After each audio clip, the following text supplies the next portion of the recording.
Hey guys, तो आज की वीडियो में हम अलजेब्रा टॉपिक स्टार्ट करने जा रहे हैं। ये आपके बहुत सारे कॉम्पिटिटिव एग्जाम्स का बहुत इंपॉर्टेंट टॉपिक है।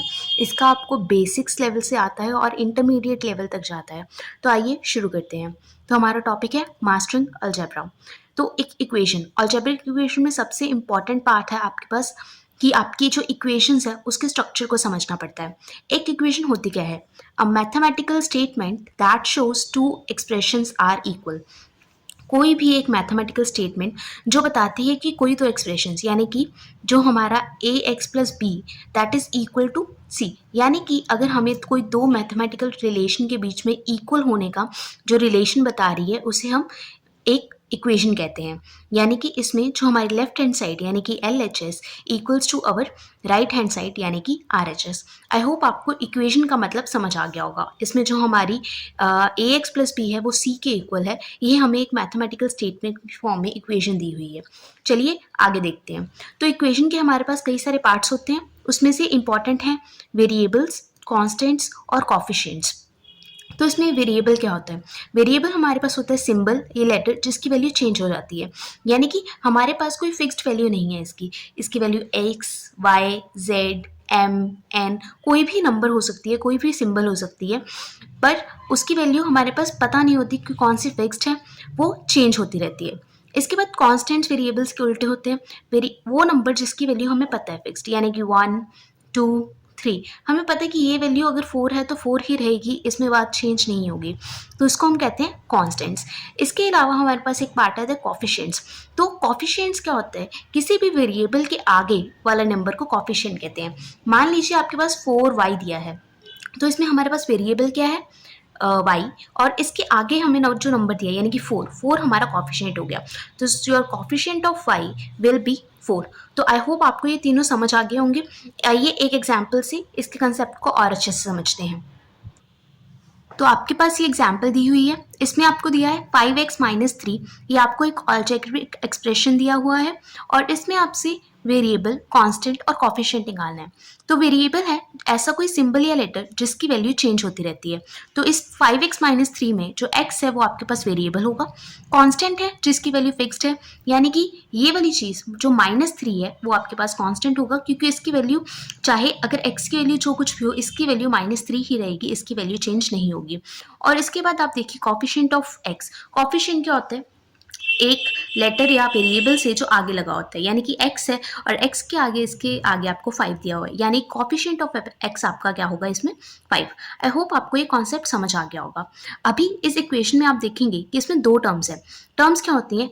अगर आपके पास प्लस माइनस के साइन से जो दो कोई टर्म्स हैं वो सेपरेट की होती हैं तो उसको टर्म्स कहते हैं। इसमें आपके पास माइनस का साइन है, यानी कि एक 5x है और एक -3 है, जो आपके पास दो टर्म्स हैं इस इक्वेशन में। आई होप आपको यहाँ तक समझ आ गया होगा। चलिए आगे अभी इक्वेशन को सॉल्व करने के लिए क्या क्या करना पड़ता है उस पर ध्यान देते हैं। अभी आपको x की वैल्यू निकालने के लिए बोला गया है और आपको एक इक्वेशन दी हुई है 5x माइनस 3 इक्वल्स टू 0। तो ये आपके पास इक्वेशन है। इसमें आप देखिए कि x की जो पावर है वो 1 है। आपको एक बात का ध्यान रखना है, अगर पावर 1 है तो उसे लीनियर कहते हैं, और अगर पावर 2 है तो उसे क्वाड्रेटिक कहते हैं। यानी कि अगर आपकी डिग्री यानी कि एक कोई इक्वेशन में जो आपकी हाईएस्ट पावर होती है, अगर वो 1 है तो एक लीनियर इक्वेशन कहलाती है, अगर वो पावर आपकी 2 है तो वो क्वाड्रेटिक इक्वेशन कहलाती है। तो आज हम लीनियर इक्वेशंस के बारे में बात करेंगे, यानी कि आप जो भी क्वेश्चन देखेंगे उसमें आपकी जो डिग्री है यानी कि हाईएस्ट पावर है वो 1 ही होगी।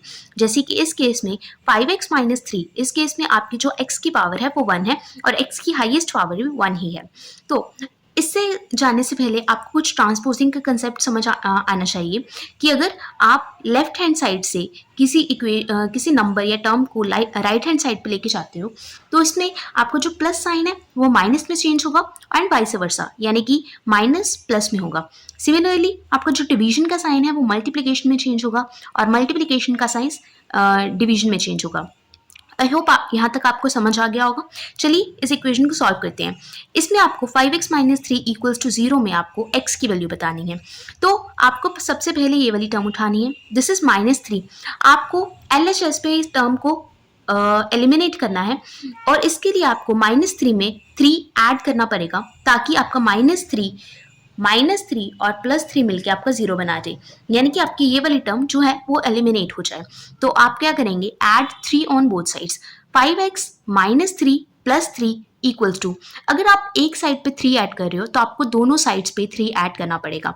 ये बहुत ही एक कॉमन मिस्टेक होती है कि आप सिर्फ लेफ्ट हैंड साइड या सिर्फ राइट हैंड साइड पे ऐड या सब्ट्रैक्ट कर देते हो और दूसरी साइड पे नहीं करते हो। तो याद रखिएगा, जब भी आप कोई डिवाइड, मल्टीप्लाई, एडिशन, सब्ट्रैक्शन का ऑपरेशन लगा रहे हो किसी एक साइड पे, तो वही सेम ऑपरेशन आपको दूसरी साइड पे भी लगाना पड़ेगा। इन दिस पर्टिकुलर केस आपने 3 ऐड किया तो आपके पास क्या आएगा, 5x -3 + 3 इक्वल्स टू 0 + 3। तो +3 आपके दोनों साइड्स आया।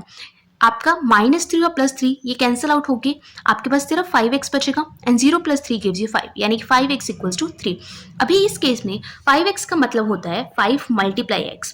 तो आपको ये मल्टीप्लाई का इक्वेशन हटाने के लिए, आपको 5 एलिमिनेट करने के लिए 5 को डिवाइड करना पड़ेगा, यानी कि divide 5 on both sides. Again 5x divide by 5 equals to same चीज 3 हमारे पास पहले से था और डिवाइड बाय 5। तो 5x/5 आपका ये 5 और ये 5 कैंसिल हो जाएंगे, that gives you just x। तो x इक्वल्स टू 3/5। तो आई होप आपको ये समझ आ गया होगा। इस पर्टिकुलर क्वेश्चन में हमारी x की वैल्यू वो 3/5 आ चुकी है। तो चलिए एक दो एग्जाम्पल्स और करते हैं, इससे आपका कंसेप्ट क्लियर हो जाएगा। नेक्स्ट एग्जाम्पल है हमारे पास 7x - 21 गिव्स यू 0। तो इसमें -21 है, अगर आप -21 को ट्रांसपोज करोगे तो माइनस आपके पास किस में चेंज हो रहा है, प्लस में, यानी कि इधर -21 है, that gives you +21 on the other side, यानी कि 7x इक्वल्स टू 21 और +21। तो इसमें 7 यहाँ पे मल्टीप्लीकेशन में है और आपका जो मल्टीप्लीकेशन का है वो डिवीजन में चेंज हो रहा है, यानी कि अगर आप 7 को राइट हैंड साइड पे लेके जाओगे तो 7 यहाँ पे जाके डिवाइड हो जाएगा, यानी x equals to 21/3, 21/7 that gives you 3। अभी आपकी सिंपली x की वैल्यू इसमें 3 आ गई है। आई होप आपको ये समझ आ गया होगा। आप पिछले मेथड से भी कर सकते हो, इस मेथड से भी कर सकते हो, जो भी आपको ईजी लगता है आप उससे कर सकते हो। नेक्स्ट आपके पास एक एग्जाम्पल है 4x + 7 equals to 23। I am giving you 20 seconds to solve this question and उसके बाद मैं आपके साथ आंसर डिस्कस करूंगी।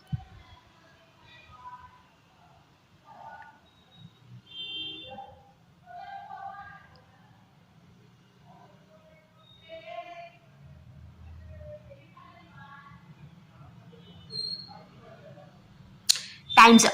तो देखते हैं, आई होप आपने आंसर निकाल लिया होगा। चलिए मैच करते हैं। तो 4x + 7, अभी +7 का है, आप राइट हैंड साइड में -7 करोगे, 23 - 7 गिव्स यू 16 और यहाँ पे आपका है 4x। अभी 4x को आप उधर अगर 4 को लेके जाओगे तो यहाँ पर मल्टीप्लिकेशन है, उधर जाके डिवाइड होगा, यानी कि 16 डिवाइड बाय 4 गिव्स यू 4। आपकी x की वैल्यू 4 आ गई है। आई होप आपने ये सॉल्व कर लिया होगा और आपकी x की वैल्यू भी सही आ गई होगी। तो चलिए, ये तो हमारे थे वन वेरिएबल में, आपको सिर्फ एक वेरिएबल x दिया होगा। अगर आपको दो वेरिएबल्स दिए हों x और y, तो वो कैसे सॉल्व करेंगे? याद रखिएगा, जितने आपके पास वेरिएबल्स होंगे उतनी ही आपको इक्वेशंस चाहिए होंगी। यानी कि इस केस में आपके पास एक वेरिएबल था तो आप इस एक इक्वेशन की हेल्प से x की वैल्यू निकाल सकते थे। बट अगर आपके पास दो वेरिएबल्स हैं तो आपको कोई दो इक्वेशंस चाहिए होंगी x और y की वैल्यू निकालने के लिए। चलिए एक एग्जाम्पल से इस कॉन्सेप्ट को अच्छे से समझते हैं। तो इस केस में आपके पास दो इक्वेशंस दी हैं और इस दोनों में दो दो वेरिएबल्स हैं x और y। 3x + y gives you 8 and 2x - 5 gives you 3। तो इस केस में आप इक्वेशन को ऐसे लिख लेंगे इस फॉर्मेट में। उसके बाद आपको ये मेक श्योर करना है कि आपके जो कॉफिशिएंट्स हैं, यानी कि वेरिएबल के आगे जो भी कुछ भी लगा है वो या तो x का या y का सेम होना चाहिए, इररिस्पेक्टिव ऑफ द साइंस। अभी इस इक्वेशन में आप देखेंगे कि हमारे पास जो x का कॉफिशिएंट है वो 3 है और इसमें x का कॉफिशिएंट 2 है, यानी कि ये तो सेम नहीं है। अगर y का कॉफिशिएंट देखें तो इसमें +1 है और इसमें देखें तो -1 है, यानी कि आपके पास 1 तो सेम आ रहा है पर इसका साइन जो सेम नहीं है। तो इसमें आप क्या करोगे, ये आपको करना है किसी भी एक वेरिएबल को एलिमिनेट करने के लिए। तो इसमें आप अगर इन दोनों इक्वेशन को ऐड करोगे तो आपके पास +y और -y ये तो कैंसिल आउट हो जाएगा। 3x + 2x आपके पास 5x देगा और 8 + 3 आपको 11 देगा, यानी कि 5x = 11। अभी 5 यहाँ पे मल्टीप्लिकेशन में है, अगर आप राइट हैंड साइड पे लेके जाओगे तो दैट गिव्स यू डिवीजन, यानी कि x की वैल्यू आपके पास 11/5 आ रही है। आई होप आपको यहाँ तक समझ आ गया होगा। अभी आपके पास x की वैल्यू आ चुकी है, अभी आपको x और y दोनों की वैल्यू निकालनी है। तो वो कैसे निकालेंगे? Substitute the value of x in any of the above equations. आपके पास दो इक्वेशंस हैं, इन दोनों इक्वेशन में किसी में भी आप x की वैल्यू सब्सटीट्यूट कर सकते हैं। मान लीजिए मैंने सेकेंड इक्वेशन में x की वैल्यू सब्सटीट्यूट की, 2 मल्टीप्लाई x की वैल्यू क्या है 11/5 माइनस y इक्वल्स टू 3। बाकी की इक्वेशन को आप उसी तरह रखेंगे। 2 मल्टीप्लाई 11/5 गिव्स यू 22/5 माइनस 3। अभी 3 को आप लेफ्ट हैंड साइड पे ले गए, ये प्लस में था तो that gives you -3 and -y को अगर आप राइट हैंड साइड पे ले गए हो तो -y का वहां पे +5 बन जाएगा। यानी कि आपके पास इक्वेशन क्या बनेगी 22/5 -3 गिव्स यू y। अभी इसको आप सॉल्व करोगे एलसीएम लेके, आई होप आपको वो आता होगा, तो y की वैल्यू आपके पास 7/5 आ जाएगी। आई होप आपको ये समझ आ गया होगा। अभी x की वैल्यू आपके पास 11/5 है, y की वैल्यू 7/5 है। इस तरह आपने दो वेरिएबल्स की वैल्यू निकाल ली है। आप चाहें तो इन दोनों इक्वेशंस में पुट करके इनकी वैल्यू वेरीफाई भी कर सकते हैं। आई होप आपको यहाँ तक समझ आ गया होगा। इसके अलावा जो क्वाड्रेटिक इक्वेशन सॉल्व करनी है वो मैंने ऑलरेडी इस चैनल पे करवाई हुई है,